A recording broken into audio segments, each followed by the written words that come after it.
Hello बच्चों, let's read the question. Calculate magnitude of work done in kilojoule during vaporization of 78 gram benzene liquid at its boiling point against 1 atmospheric external pressure. Boiling point of benzene liquid is 360 Kelvin and R का value हमको यहाँ पर given है 25/3 joule पर kelvin पर मोल। तो हमारा यहाँ पर की कंसेप्ट क्या कहता है कि हमको यहाँ कैलकुलेट करना है वर्क डन और उसने एक यहाँ पर स्पेसिफिक कर दिया है कि ओनली किलो जूल में ही कैलकुलेट करना है। इसके अलावा आप इसे किसी भी यूनिट में कैलकुलेट नहीं कर सकते। तो देखो सबसे पहले हमको यहाँ पर क्या क्या गिवन है हम वो लिख लेते हैं।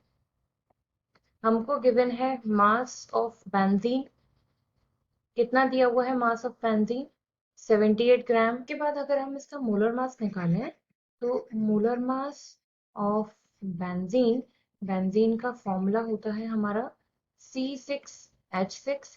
तो यहाँ से ये मल्टीप्लाई करके आएगा 6 × 12 + 6 × 1, तो यहाँ से ये हमारा आ जाएगा 78U। तो इससे हम इसके मोल्स कैलकुलेट कर सकते हैं। तो मोल्स यानी कि N का फॉर्मूला होता है हमारा मास ऑन मोलर मास। तो मास हमको यहाँ गिवन है 78, मोलर मास गिवन है 78, तो हमारे मोल्स कितने आ जाएंगे यहाँ से 1 मोल। इसके बाद नेक्स्ट देखो क्या कर रहा है, उसने हमको प्रेशर दिया हुआ है लेकिन प्रेशर को उसने कांस्टेंट रखा है 1 atm। ठीक है, फिर एक लाइन और पढ़ो, सबसे स्टार्टिंग में वेपोराइजेशन के बारे में बात कर रहा है।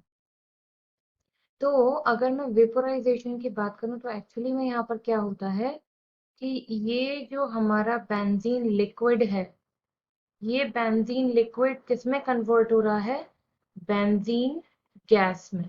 ठीक है, तो इस बेंजीन लिक्विड से बेंजीन गैस में अगर यहाँ कन्वर्जन हो रहा है तो मैं यहाँ रिएक्शन के मोल्स निकाल सकती हूँ, जिसका फॉर्मूला होता है product minus moles of reactant.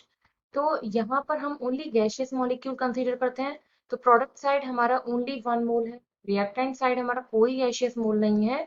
तो रिएक्शन के लिए जो मोल्स निकल आएंगे वो आ जाएगा हमारा यहाँ पर 1। इसके बाद हम यहाँ पर वर्क डन का फॉर्मूला लगाएंगे। तो वर्क डन का फॉर्मूला होता है हमारा डेल्टा एन आर टी। अब यहाँ डेल्टा एन हमें रिएक्शन वाला लेना है। ठीक है, अगर हम पहले वाला जो डेल्टा एन मोल्स की बात करते तो वहां पे से भी हम सॉल्व कर सकते थे अगर हम प्रेशर वॉल्यूम फॉर्मूला लगा के करते। अगर हम इस तरीके से करना चाहें तो और भी इजी हो जाएगा क्योंकि उसने हमें आर की वैल्यू भी दी हुई है, टेम्परेचर भी दिया हुआ है। तो डेल्टा एन अभी अभी हमने कैलकुलेट किया 1। आर क्वेश्चन में हमको गिवन है 25/3 और T यानी कि टेम्परेचर उसने हमें बॉइलिंग पॉइंट दे रखा है बेंजीन का जो कि है 360 केल्विन। तो जब हम इस पूरे को यहाँ से सॉल्व करेंगे तो ये यहाँ से आ जाएगा हमारा 3000 जूल, क्योंकि आर भी उसने हमें जूल में दे रखा था, यूनिट्स आप कैलकुलेट करके लाओगे तो 3000 जूल। इसको किलो जूल में मांग रहा है तो हम लोग यहाँ पर 1000 का लगा देंगे डिवाइड। तो ये यहाँ पर 1000 का डिवाइड लगाने पर आ जाएगा हमारा 3 kilo joule answer. I hope you understood well, thank you.